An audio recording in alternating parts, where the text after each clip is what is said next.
Nah, amin, amin. Puji Tuhan. Shalom, Bapak Ibu, saudara yang dikasih Tuhan, di hari yang berbahagia ini, ya ini hari kecepit ya. Kemarin kita bagi yang merayakan Hari Raya Imlek ya. Selamat Tahun Baru Imlek, Senien Kuailet, saya ucapkan kepada saudara, kongsi Pak Cai juga, biarlah bahagia, berkat Tuhan melimpah atas kita semua. Dan besok ya, walaupun kita tidak merayakan, gereja Tuhan tidak merayakan, tetapi sebagian besar, mungkin khususnya anak-anak muda, merayakan atau memperingati Hari Valentine. Saudara yang dikasih Tuhan, Hari kasih sayang ya, biarlah bukan hanya 14 Februari, tetapi setiap saat, setiap waktu hati kita diliputi dengan kasih yang dari Tuhan. Sehingga kasih yang dari Tuhan itu melimpah keluar di dalam hati kita lewat tutur kata, perkataan ya, perbuatan kita, tingkah laku kita, mulai dari skop yang kecil yaitu keluarga, suami istri, orang tua dan anak, kakak adik, sampai sanak famili, saudaraku, boleh terjalin dengan begitu indah karena ada kasih Tuhan di dalam kehidupan kita. Puji Tuhan. Pada malam hari ini tema yang diberikan untuk kita, saya dan istri bagikan adalah kekasih hatiku, ya, kekasih hatiku. Saya mengucapkan terima kasih untuk kesempatan yang sudah diberikan oleh Bapak Ibu Gembala, Bapak Ibu Pendeta Agus Santoso maupun lewat Ibu Vera yang menghubungi kami, dan kita semua yang sudah hadir pada acara dan ibadah pada malam hari ini ya. Pembacaan firman Tuhan yang akan kita baca bersama, saya ambil dari kitab Kidung Agung pasal yang kelima, Kidung Agung pasal yang kelima, ayat yang kedua sampai dengan ayat yang ke-8. Nanti istri saya yang akan membantu membacakan ayat firman Tuhan ini. Kidung Agung pasal 5 ayat 2 sampai dengan ayat yang ke-8. Kerinduan mempelai perempuan. Aku tidur tetapi hatiku bangun. Ya. Dengarlah kekasihku mengetuk. Bukalah pintu dinda manisku, merpatiku, idam-idamanku. Ya, ini mempelai pria mengetuk ya. Dan berkata, bukalah pintu, dinda manisku, merpatiku, idam-idamanku. Karena kepalaku penuh embun, dan rambutku penuh tetesan embun malam. Karena sudah larut malam mungkin ya, sudah kena embun, dan mempelai perempuan sudah beranjak ke tempat tidurnya. Ayat yang ketiga. Bajuku telah kutanggalkan, apakah aku akan mengenakannya lagi? Ini saut mempelai perempuan ya. Kakiku telah kubasuh, apakah aku akan mengotorkannya pula? Iya. Kekasihku memasukkan tangannya melalui lubang pintu. Berdebar-debarlah hatiku. Mempelai laki-laki, ya kekasihnya berupaya bagaimana caranya untuk bisa membuka pintu ya. Tetapi rupanya gagal ya, karena si mempelai perempuan agak ogah ya, berlambat-lambat karena sudah mengganti pakaian ya, sudah membasuh kaki. Waduh, nanti kalau keluar kotor lagi. Jadi akhirnya ya kan, sampai akhirnya ketika hatinya berdebar-debar, ayat yang kelima, aku bangun ya, dia bangun membuka pintu untuk bagi membuka pintu bagi kekasihnya. Tanganku bertetesan mur, bertetesan cairan mur jari-jariku pada pegangan kancing pintu. Iya. Apa yang terjadi ayat yang ke-6? Kekasihku bukakan pintu, tetapi ya, kekasihku sudah pergi, lenyap. Ya, mempelai laki-laki sudah pergi lenyap. Seperti pingsan aku ketika ia Iya, menghilang. pingsan ya, seperti pingsan aku ketika ia menghilang. Ku cari dia, tetapi tak kutemui.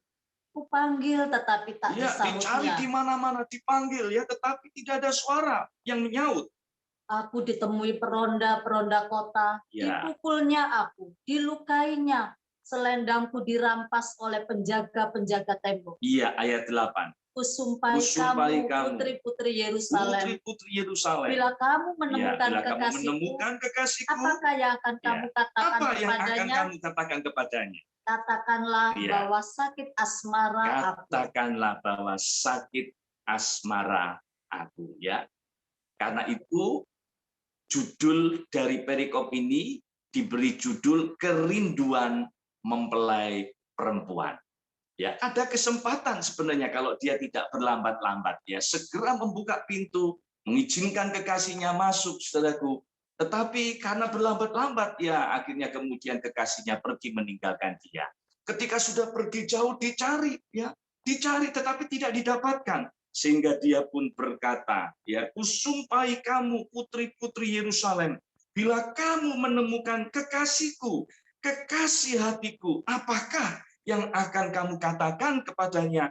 Katakanlah bahwa sakit asmara aku, atau mempunyai satu kerinduan yang luar biasa, ya sakit asmara, ada satu penyesalan. Coba kalau waktu itu aku tidak berlambat-lambat, aku segera bukakan pintu. Oh pasti kekasihku bisa menemukan aku, mungkin bisa memadu cinta, mereka bisa berasmara dan seterusnya.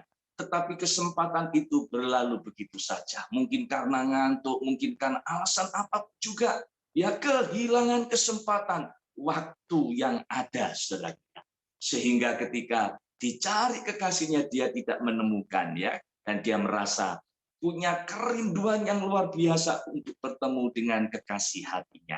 Saudara-saudara yang dikasih Tuhan, waktu saya menerima tema ini, kekasih hatiku, saya itu jadi ingat, ya ingat istri saya, kasih hati ya, istri saya, ingat istri saya, ya bukan karena ingat dalam pengertian oh ya namanya istri kan ya harus ingat, iya betul ingat istri saya, selalu mengingat dia, tetapi mengingat kejadian yang baru saja terjadi, ya kurang lebih 1 bulan. Ya, 1 bulan setengah lah, saudaraku ya.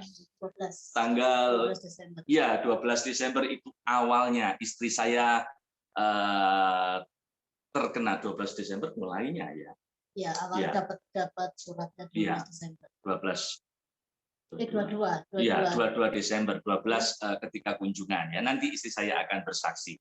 Ya, istri saya pada tanggal 22 Desember terkena COVID-19, ya, hasil swab PCR walaupun waktu dirapid 2 kali ya negatif, tetapi ketika karena dia merasa batuk, ya terus mulai sesak, nggak enak semua badannya, ya waktu di PCR di swab hasilnya ternyata positif, ya nanti dia akan bersaksi. Nah ini kejadian saudaraku sangat membekas di dalam hati kami, ya buat dia juga bagi saya. Nah waktu dapat tema kekasih hatiku, jadi saya ingat lagu yang diciptakan, bukan diciptakan, dikarang ya, karena sang pencipta hanyalah Tuhan. Lagu yang dikarang oleh istri saya ketika dia ada di kamar sendirian, ya. Dan waktu saya dengar ya diposting di Facebook, saya dengar lagu itu, saudaraku, waduh, jadi saya jadi ikut terharu, ya, ikut sedih, bercampur jadi satu karena waktu itu majelis minta saya harus segera mengungsi, ya kalau Pak Yaya nggak ke hotel ya mau di guest room di gereja ya boleh silakan, asal jangan di rumah ya, karena kalau di rumah bahaya sekali ya, karena istri saya isolasi mandiri ya, tidak di rumah sakit, anak-anak yang jaga karena majelis tahu saya habis transplant ginjal, jadi tidak boleh kena virus ya. Sampai sekarang kan minum obat yang menurunkan imun tubuh ya, walaupun dosisnya sudah mulai banyak dikurangi ya, tapi boleh dikatakan masih ada komorbid di situ ya, ada penyakit bawaan yang harus dijaga dengan baik. Jadi saya harus mengungsi di guest room pastori di gereja ya, di lantai 4 ya. Nah waktu saya dengar lagu itu dikarang oleh dia, waduh, saya jadi semakin rindu ketemu ya. Padahal hanya beberapa hari ya, kurang lebih total mungkin 2 mingguan ya, 2 minggu nggak ketemu, tapi itu rasanya kayak 2 tahun gitu ya. Nah itu perasaan ya, kerinduan mempelai perempuan yang diungkapkan di Kitab Kidung Agung ini, saya rasa sama dengan kerinduan yang dialami oleh istri saya. Ya karena ini yang diundang untuk bicara adalah saya dan istri, jadi kami akan kolaborasi. Mungkin istri saya nanti akan bersaksi ya, mengapa sampai mengarang lagu Kekasih Hatiku ya, dicocok-cocokkan Kekasih Hatiku karena syair lirik lagu yang terakhir itu Kekasih Hatiku. Aslinya lagunya Judulnya apa? Aku rindu Ya, padamu. judulnya Aku Rindu, bukan oh aku rindu. Katakan padanya aku rindu, bukan itu ya. Kalimat pertamanya aku rindu, tetapi kalimat akhir atau lirik yang terakhir dari lagu itu kekasih hatiku. Ya, ya mungkin istri saya yang akan bersaksi. Ya, selamat malam Bapak Ibu yang dikasih Tuhan. Pada kesempatan ini saya akan menyaksikan kemurahan Tuhan ya berkaitan dengan kebenaran firman Tuhan. Hari ini kan temanya kekasih hatiku. Kami ini sejak menikah hampir selalu bersama-sama ya, karena pelayanan bersama, kegiatan yang kami lakukan juga bersama, konsel bareng, doa bareng, pokoknya selalu bersama begitu ya. Kecuali kalau pas keluar kota yang misalnya rapat gitu ya, yang saya nggak ikut. Tetapi kalau pelayanan, apalagi setelah transplant itu saya selalu mendampingi. Jadi boleh dikata tidak pernah ada waktu yang kami itu pisah dalam waktu yang lama. Gitu selalu, bahkan ke pasar pun saya ditemani. Saya nggak bisa naik mobil, bisanya naik motor. Jadi selalu ditemani begitu. Nah, pada saat saya kena COVID ya, karena waktu itu saya mengunjungi beberapa ibu dan teman yang bersama dengan saya itu kena, akhirnya saya juga kena. Jadi sebelum saya dinyatakan kena COVID pada tanggal 22, saya mengambil inisiatif untuk isolasi mandiri. Nah, dalam isolasi mandiri itu berarti saya kan nggak bisa ketemu dengan suami saya. Bisanya ya lewat video call begitu ya. Walaupun saya di atas masih satu rumah begitu ya, tapi benar-benar nggak bisa ketemu karena kan itu penyakit itu menular begitu ya.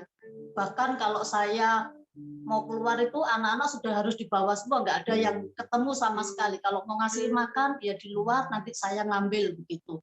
Nah, selama saya isolasi mandiri, kadang saya merasakan banyak pengalaman yang badan nggak enak, mual, sakit, sampai akhirnya saya benar-benar merasakan satu kangen yang benar-benar kangen. Itu nggak bisa ditahan karena berhari-hari saya nggak bisa ketemu suami saya. Biasanya selalu ketemu, selalu bercanda, itu nggak ketemu. Sampai saya benar-benar, aduh, ketika saya berdoa, ketika saya menyembah, saya kata, oh, Tuhan, aku ini kangen banget. Seperti aku kangen ke Tuhan, aku juga merasakan kangen banget sama suamiku. Gimana Tuhan? Nah, dalam keadaan yang benar-benar saya merasakan nggak ada suami itu berat ya, nggak ada dia begitu. Terus saya pegang gitar, gitu, saya nyanyi. Lagu ini cepet banget gitu ya, apa tuh namanya, jadinya begitu, karena memang keluar dari hati yang benar-benar kangen begitu. Ketika saya nyanyi tiba-tiba lagu ini keluar. Nah, saya rindu, lagu ini mau saya nyanyikan ya. Judulnya Aku Rindu Padamu, karena benar-benar itu perasaan hati ketika nggak ada kekasih hati di samping saya. Nah, saya akan menaikkan pujian ini ya.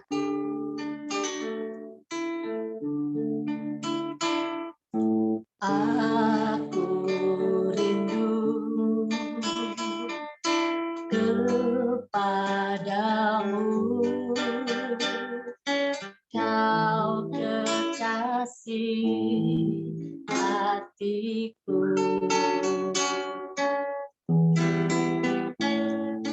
Aku ingin memelukmu, mendekapmu dengan erat. Aku rindu kamu, aku sayang kamu, aku kangen kamu, kekasih hatiku. Aku rindu kamu, aku sayang kamu, aku kangen kamu, kekasih hatiku. Ini adalah ungkapan kerinduan ya, sang wanita, sang mempelai wanita kepada sang mempelai pria ketika lama tidak ketemu. Nah, perasaan ini itu juga yang sebenarnya kita sebagai mempelai wanitanya Tuhan. Ketika kita tidak menyapa Tuhan, itu seharusnya perasaan kangen itu juga muncul di dalam kehidupan kita. Sama seperti suami istri, kalau lama tidak ketemu, perasaan kangen itu muncul. Nah, Tuhan juga menginginkan perasaan itu juga ada di dalam kehidupan kita. Ketika kita nggak menyapa Tuhan melalui doa kita, melalui pujian, penyembahan kita, seharusnya perasaan kangen itu juga ada. Tapi jujur seringkali kadang karena kesibukan kita, sama sekali kita nggak ada perasaan kangen sama Tuhan. Nah, itu yang bahaya. Nah, yang Tuhan inginkan, perasaan kangen kepada kekasih hati kita itu harus terus muncul di dalam kehidupan kita. Apalagi pada sekarang ini ya, kondisi pandemi yang berat ini, semua aspek kehidupan ini dihantam oleh pandemi ini. Mau ekonomi, sosial, kita tidak bisa ketemu lagi. Banyak orang yang dulu usahanya enak, semuanya akhirnya berantakan. Nah, kondisi seperti ini harus membuat kita makin dekat sama kekasih hati kita, karena itu yang membuat kita makin kuat. Itu yang membuat kita di tengah-tengah goncangan ini, kita benar-benar kuat. Kalau kita melekat sama kekasih hati kita, seperti tadi sakit asmara, aku. Ya, sakit asmara. Iya, sakit asmara aku ya. Saya percaya setiap Bapak Ibu ya, pasangan suami istri pasti punya rasa rindu ya, rindu di dalam hati ya. Karena pasti ketika saudara menikah itu kan atas dasarnya cinta. Saya nggak tahu kalau mungkin ada yang atas dasar cinta, mungkin karena dijodohkan atau karena terpaksa, saya nggak ngerti ya. Tetapi biasanya ya kalau orang menikah itu kan karena atas dasar cinta ya. Dan pasti ketika waktu pacaran dulu ya ada perasaan rindu, ingin ketemu. Rasanya kalau nggak ketemu itu tuh kangen gitu ya. Rasanya kangen banget gitu ya. Jadi waktu saudara menikah pun rasa rindu itu harusnya ada. Sakit asmara itu harusnya ada. Coba kita cek, kalau sampai malam hari ini, saudara berkata, kok kayaknya aku nggak punya rasa rindu itu Pak dengan pasanganku, dengan suamiku, atau dengan istriku. Wah, itu ada sesuatu yang nggak beres tentunya. Ya, mungkin ada yang berkata, ya kan sudah menikah Pak, apalagi sudah jadi opa oma. Geremnya itu beda dengan waktu pacaran dulu. Ya, kalau dulu pacaran hanya bertatap muka, ya, saling menatap mata gitu rasanya, wah kayak kesetrum tuh ya. Lagunya itu di dada ini bukan keroncong ya, tapi sudah jadi dangdut. enggak dangdut ya, malah rock ya, hard rock, heavy metal, duk duk tak, ya. Jadi wah rasanya itu berdebar jantung itu ya.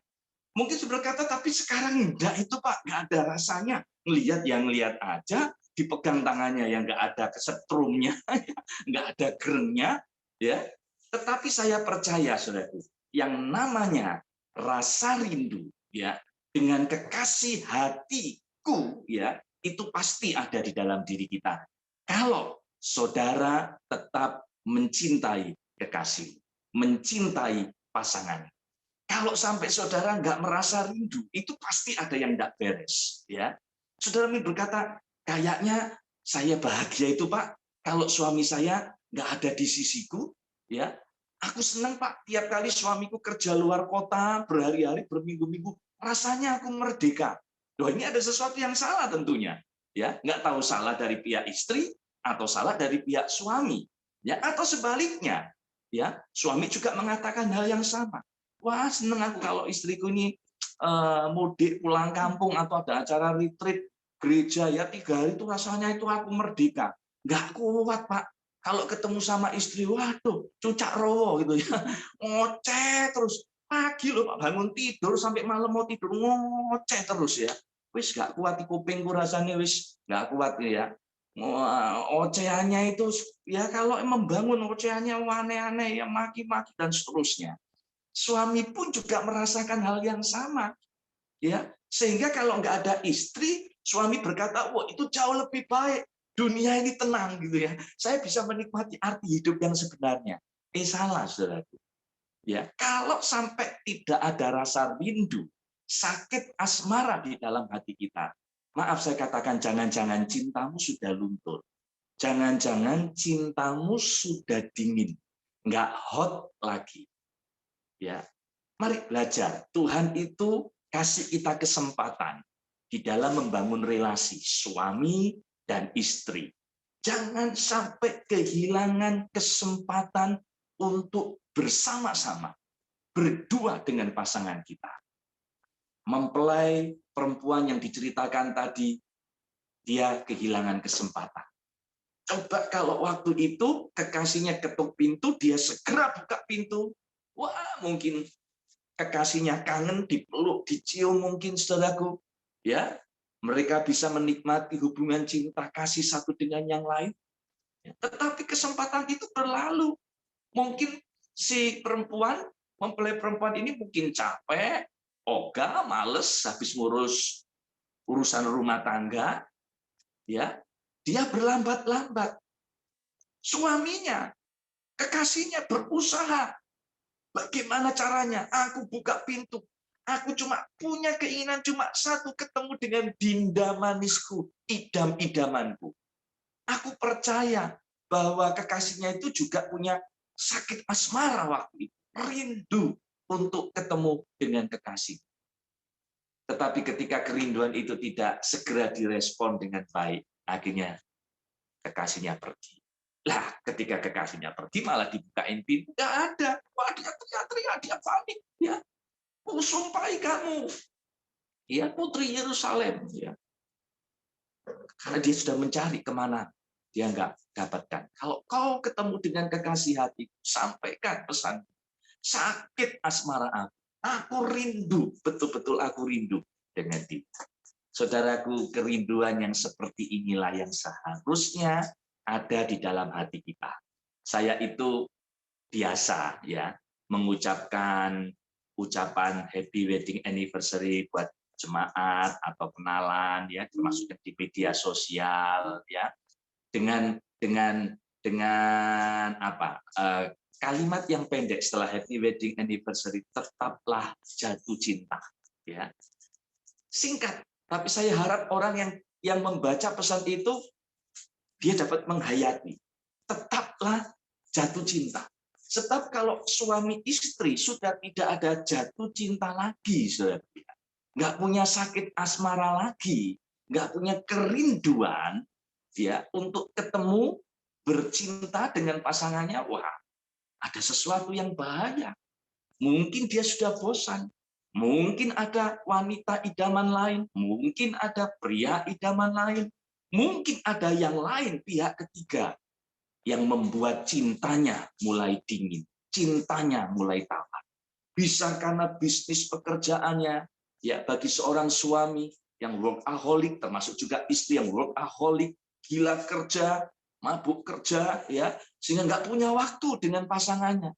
Pulang kerja udah capek, ya, diajak ngobrol udah nggak mau, aku capek, aku mau tidur aja. Pagi pun juga begitu, bangun pagi sudah siap-siap berangkat, nggak mau aku berangkat kesiangan, ya, ngepres waktunya nanti Jakarta macet dan seterusnya.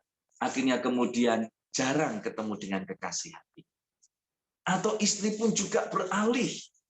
Ada pihak ketiga yang muncul. Anak misalnya. Nggak punya waktu dengan suami. Maaf ya Pak, aku nggak punya waktu. Aku ini sibuk ngurus anak.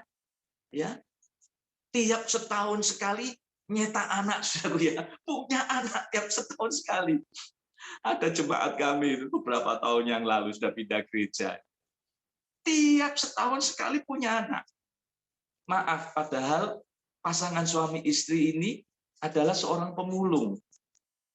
Saya panggil, Pak, ya, jangan tiap setahun sekali punya anak, dijaga gitu loh, Pak. Ya, ke sekolah Alkitab, jadi tahu Alkitab, ya. Jadi menurut pengakuannya dia pernah sekolah Alkitab, ya, nggak tahu lulus atau tidak. Dia mengatakan menjawab berdasarkan firman Tuhan. Loh Pak, bukankah Alkitab berkata beranak cuculah dan bertambah banyak. Oh, jadi saya harus punya anak banyak.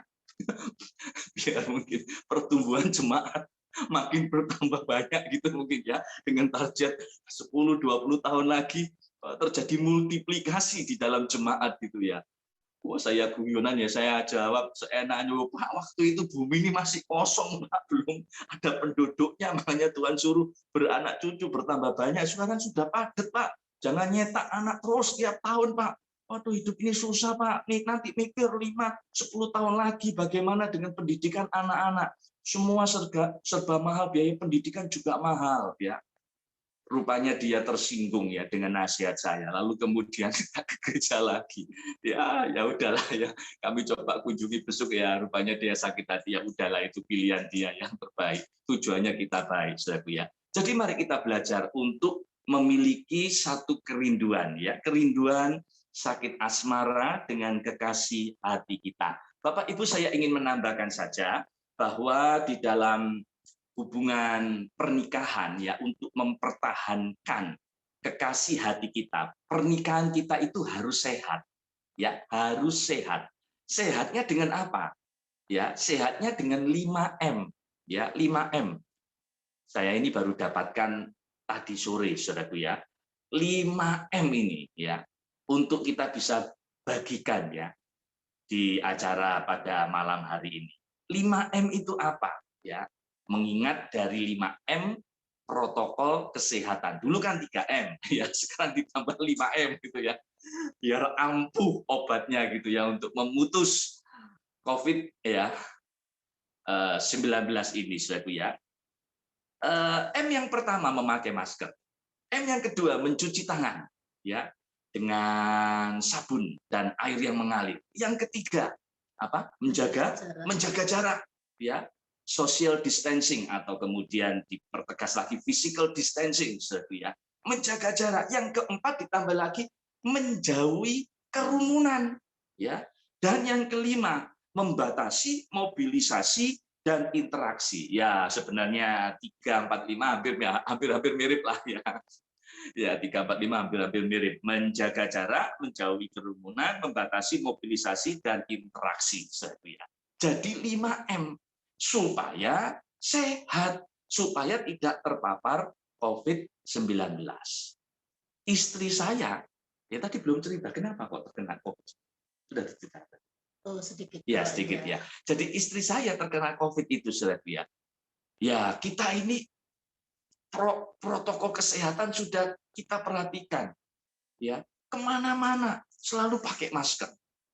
Ya, namanya Ibu Gembala, ya, diajak visitasi sama Ibu Majelis menjelang Natal, Christmas Carol kepada beberapa aktivis yang usia senior, usia emas, ya udah ya, ditanya loh, Ibu, oma-oma ini nggak mau loh dikunjungi karena mereka kalau saya kunjungi ke rumah, mereka nggak izinkan masuk memang, ya sengaja hanya menemui di halaman, tapi ya senang sudah mereka bisa lihat kami melihat mereka ya senang, ya say hello, dadah, ya saya nggak tersinggung, nggak disuruh masuk pun nggak tersinggung karena saya harus sadar usianya sudah sweet, bukan sweet 17, sweet 60 tahun, sudah 70 tahun bahkan mereka rata-rata.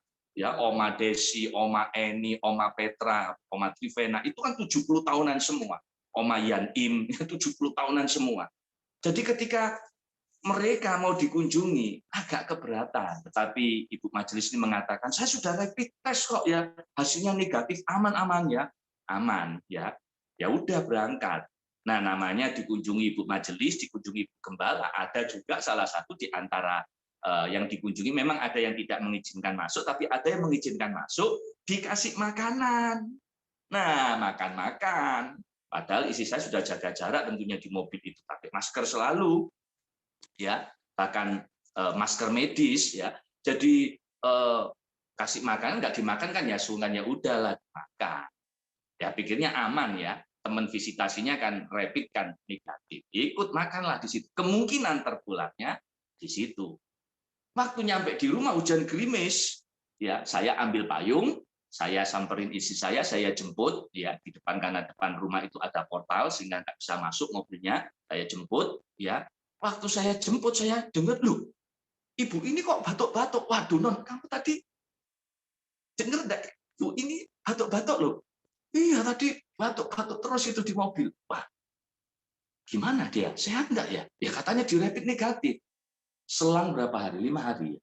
Tanggal 15, 3 hari ya? 15. Iya, 4 hari. Saya dapat kabar. Ibu yang visitasi ini terkena COVID. Dia nangis-nangis lewat telepon. Saya kena COVID, Pak Yahya. Saya khawatir dengan Bunda. Ya, tolong sampaikan ya. Saya minta maaf ya. Lalu kemudian, ya Bu, nggak apa-apa Bu ya. Saya doakan supaya Ibu cepat sembuh ya. Ya puji Tuhan memang isolasi mandiri dan akhirnya memang sembuh ya. Dan pergumulannya luar biasa. 8 saudaranya termasuk suaminya kena COVID-19. Ya. Lu kok bisa kena sih Bu? Ya. Kami bertiga Pak makan di Senayan City. Nah, rupanya kenanya di sana, ya, nggak tahu kenanya. Padahal rumah makannya yang nggak rame, ya. Ya udah, kenanya dimanapun kita nggak tahu. 8 saudaranya, termasuk suaminya, kena. Saudara yang dikasih Tuhan, ya udah. Akhirnya kemudian istri saya mulai lihat ada demam, batuk, mulai sesak nafasnya. Kamu periksa di rapid, ya, tes 2 kali, 1 di gereja yang pakai apa itu yang ditusuk di jari, ya, mungkin kurang akurat. Rapid ya di rumah sakit juga negatif, tapi melihat kondisi yang sakit, majelis katakan cepat PCR ya, di swab akhirnya besoknya hasilnya positif ya, terkena COVID. Saudara yang dikasih Tuhan, ya itu satu pengalaman yang terjadi. Saya katakan, Pak Yaya, di WA grup majelis, Pak Yaya harus mengungsi ya, jangan tinggal di rumah. Saya katakan sama majelis, loh, waktu saya itu sakit, saya itu keluar masuk rumah sakit itu 8 kali. Pada saat saya harus menjalani cuci darah, ya, lewat CAPD gagal, lewat hemodialisis ada gangguan, ya, wah berbagai macam, dari operasi kecil sampai operasi besar, ya, 8 kali saya menjalani operasi. Dan kalau dihitung bolak-balik rawat inap di rumah sakit juga 8 kali. Selama saya di rumah sakit, saya katakan kepada majelis, istri saya ini nemani saya. Bahkan permisi bicara, kalau saya buang air besar, ya, saya nggak mau dicebokin sama suster. Saya minta istri saya yang nyebokin.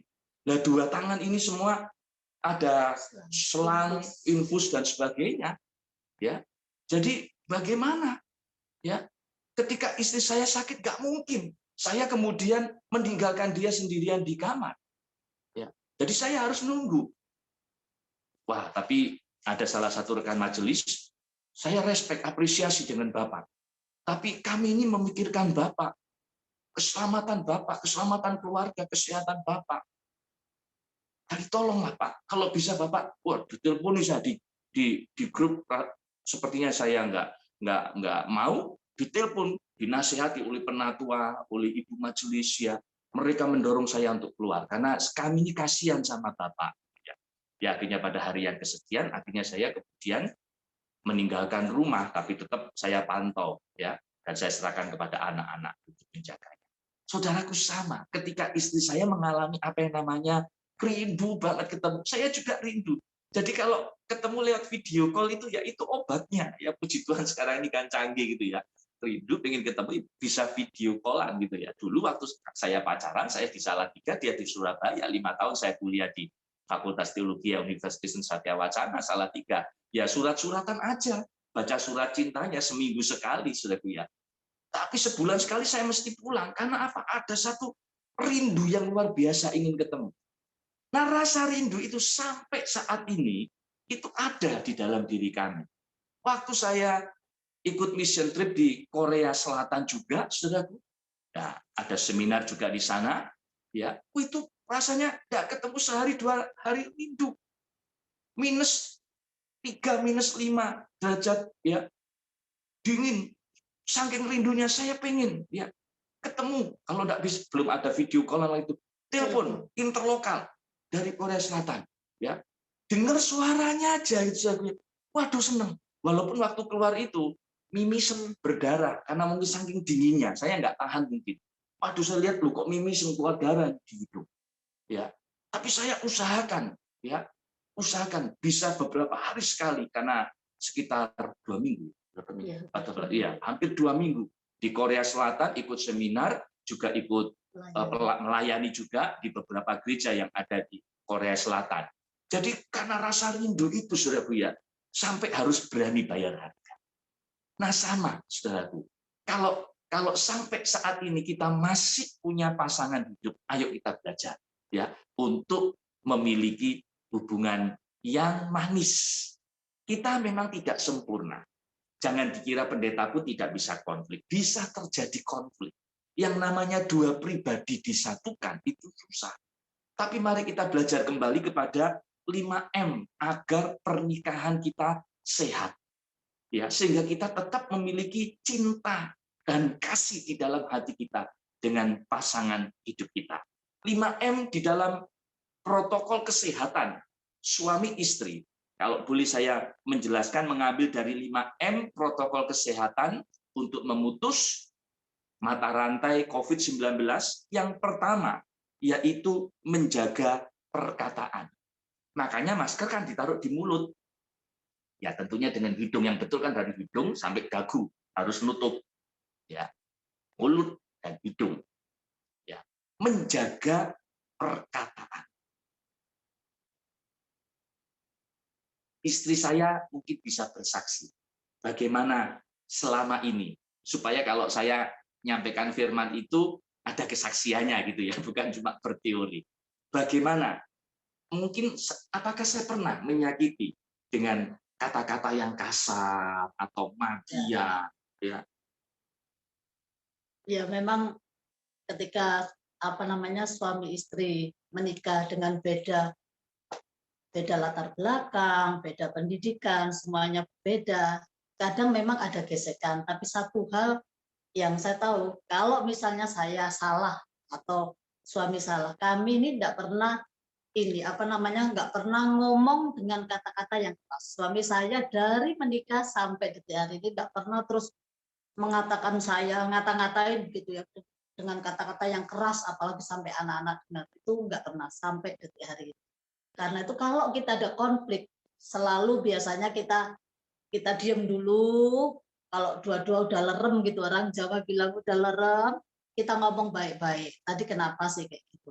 Jadi tidak pernah keluar kata-kata saat emosi. Karena biasanya kalau pas emosi kita keluar kata-kata, biasanya kata-kata yang keluar itu cenderung menyakitkan pasangan kita. Nah itu yang kami hindari. Jadi ketika ada masalah, kita menjaga perkataan kita, jangan sampai saling menyakiti. Kita lerem dulu, begitu sudah enak, hatinya enak, tenang, baru kita ngomong. Tadi kenapa sih kok? Nah itu kami. Jadi benar menjaga perkataan. Menjaga perkataan. Sama, istri saya pun nggak pernah itu ngomong dengan nada yang tinggi, ya, apalagi membentak, apalagi berkata kasar, makian, nggak pernah. Dengan saya, dengan anak-anak, bahkan dengan orang lain pun, ya, bukan hanya saudara seiman, termasuk yang menyakiti hatinya, dia nggak pernah itu terus kemudian, waduh, marah, lalu maki-maki, nggak pernah. Ya, menjaga perkataan. Banyak ayat di dalam Alkitab, baik di dalam Perjanjian Lama maupun Perjanjian Baru, supaya perkataan kita itu menjadi berkat bagi orang lain. Kalau perkataan kita itu menjadi berkat bagi orang lain, suratan Petrus mengatakan Tuhan itu akan memberkati kita. Ya, walaupun kita tahu kita ini tidak sempurna dengan lidah kita, Yakobus 3, saudara. Tetapi jangan sampai dari mulut yang sama, dari lidah yang sama keluar pujian, tetapi dari mulut yang sama, dari lidah yang sama keluar kutukan. Ya, firman Tuhan katakan nggak boleh. Setiap perkataan yang sia-sia harus dipertanggungjawabkan di hadapan Tuhan di hari penghakiman. Berkatalah kata-kata yang membangun. Jaga mulut dengan pasangan. Kadang mungkin pasangan kita menjengkelkan. Kadang pasangan kita mungkin berbuat salah. Tapi jangan sampai keluar kata-kata makian, kata-kata kasar, kutukan, apalagi saudaraku ya, tak doa no kowe, tak doakan kamu, ya, kesamber beledek. Waduh, saudaraku ya, kata-katanya sumpah serapanya ngeri, ya. Jaga supaya perkataan kita kata-kata yang membangun. Lebih baik diam ketika saudara mulai tidak bisa mengendalikan emosi, pengen aja ngomongnya kasar, direm aja. Lebih baik diam. Istri saya juga sama. Kadang saya didiamkan loh, sampai 3 hari didiamkan. Saya ajak ngomong sekejap-sekejap aja. Ya, enggak, gitu ya. Tapi saya tahu dia lagi tidak enak hati. Ya, saya tunggu saat yang baik, kita ngobrol bareng. Ya, aku apa punya kesalahan? Coba kamu ceritakan. Ketika dia menyampaikan, dan saya tahu loh, itu buat saya masalah yang kecil, sepele, tapi kenapa dibikin besar? Ya, saya harus menjelaskan. Dan ketika di hadapan dia saya salah. Saya walaupun suami, kepala rumah tangga, ya kan suami itu harus berfungsi sebagai raja, imam, dan nabi. Seringkali suami ingin jadi raja aja. Wah, kepala keluarga, pimpinan tertinggi gitu. Semua harus tunduk hormat. Tetapi berfungsi tidak jadi imam, perantara antara manusia dengan Tuhan. Jadi nabi enggak di dalam keluarganya, perantara antara Tuhan dengan umat. Ya, harus berfungsi. Karena itu saya minta maaf kalau memang saya salah. Supaya kita berdamai, tidak ada ganjilan lagi. Saudara yang dikasih oleh Tuhan, ada 3 kata sakti yang harus kita perhatikan di dalam kehidupan kita. Ya, maafkan. Lalu yang kedua, tolong. Dan yang ketiga, terima kasih. Saya nambahkan yang keempat, puji Tuhan. Apapun yang terjadi di dalam hidup kita, kita belajar katakan haleluya, puji Tuhan. Mengucap syukur senantiasa. Baik dipuji, baik mengalami tantangan hidup, kita tetap memuji Tuhan. Ya, itu yang pertama. Saya percepat aja. Kurang 5 menit ya. 5 menit. Istri saya bagian timernya ya. Lalu yang kedua, ya, mencuci tangan ya supaya bersih. Yang kedua, menjaga kebersihan. Bagaimana kita bersih? Kitab Mazmur 119 mengatakan, dengan apakah ya orang pemuda itu mempertahankan ya kelakuannya yang bersih dengan menjaganya sesuai dengan firman. Ya, jadi kita harus menjaga kebersihan hidup kita, baik rohani maupun secara jasmani. Kita bisa menjaga. Ya, suami istri tetap harus bersih. Mau berangkat tidur, ranjang harus bersih. Jangan, orang Jawa bilang jangan kemproh, ojo kemproh. Ya, kemproh itu apa ya? Jorok, ya, jorok, ya. Ketemu dengan suami di kantor, sekretarisnya, rekan-rekannya di kantor pakai parfuman. Istri pulang dari kantor, baunya ampek, bau kencing, ya, bau pesing, ya, pesing, ya. Jadi waduh, ini bisa mengalami gangguan loh ini saudaraku ya. Cobalah menghargai suami, juga suami menghargai istri di dalam penampilan sehari-hari. Nggak di luar rumah saja saudara pakai penampilan yang mewah ya, tapi coba hargai pasangan ya dengan kebersihan, bersih rohani, bersih jasmani. Firman Tuhan itu membersihkan kita, bergaul dengan firman Tuhan, hidup kita dikuduskan, hidup kita dibersihkan. Yang ketiga, dengan cepat saya katakan yang ketiga, menjaga jarak dengan orang lain. Ya, menjaga jarak dengan orang lain. Kalau ada orang mulai dekat-dekat, hati-hati. Saudara harus jaga jarak. Pasanganmu dekatnya ya dengan pasanganmu, dengan anggota keluargamu. Tapi kalau ada pihak yang ketiga mulai dekat-dekat, mulai WA, mulai merayu, pengen kenalan, ya pengen ketemuan, ayo Pak meeting Pak di mana gitu ya. Wah, saudara tahu itu tempat-tempat yang berbahaya, tempat-tempat yang sepi. Hati-hati. Saudara harus tetap jaga jarak dengan orang lain. Sehingga tidak ada pil dan wil, pria idaman lain dan wanita idaman lain. Dialah kekasihku kepunyaanku dan aku kepunyaan dia. Ya, Kidung Agung 2 ayat yang ke-16. Yang keempat, ya, menjauhi keramaian, ya, kerumunan. Artinya apa? Menjauhi keramaian. Ada saatnya kita untuk saat teduh, baik pribadi maupun bersama suami istri. Ya, mesbah keluarga sama dengan anak-anak, doa, pujian, penyembahan atau membaca Alkitab, renungkan bersama. Jauhi keramaian. Ada saatnya sudah kumpul dengan orang lain, bekerja, ke pasar, shopping, dan seterusnya. Tapi ada saatnya kita menjauhi keramaian untuk bersaat teduh. Hening sejenak bersama dengan Tuhan. Kencan bersama dengan Tuhan. Bangun mesbah keluarga, sehingga keluarga kita ada di dalam tudung kemuliaan Tuhan. Dan yang terakhir, yang kelima, membatasi mobilisasi dan interaksi dengan orang lain.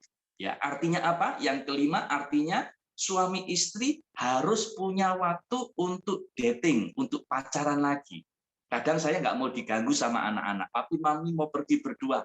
Ya kemana? Ya pacaran lagi. Ya, anak-anak biasanya ini karena pandemi ya, anak-anak biasanya kalau Sabtu itu kan ibadah semua, ibadah RBK. Nah kami berdua pacaran lagi, ke mall, ke rumah makan mana, ngobrol pacaran lagi berdua. Ya, kadang dalam momen tertentu saya nggak mau diganggu sama anak, saya sama istri pergi aja, ya ke puncak, ya atau kemana begitu ya, berdua tapi mau merayakan ulang tahun pernikahan misalnya seperti itu. Ya, jadi ada waktunya kita bisa untuk bersama berdua dengan pasangan kita. Nah, biarlah 5 tips ya protokol kesehatan di dalam hubungan suami istri ini juga ada di dalam setiap kehidupan kita, sehingga kita pun bisa menjaga hubungan suami istri, pasangan kita, kekasihku kepunyaanku, dan aku kepunyaan dia, ya kekasih hatiku. Tuhan Yesus memberkati Bapak Ibu Saudara sekalian. Amin.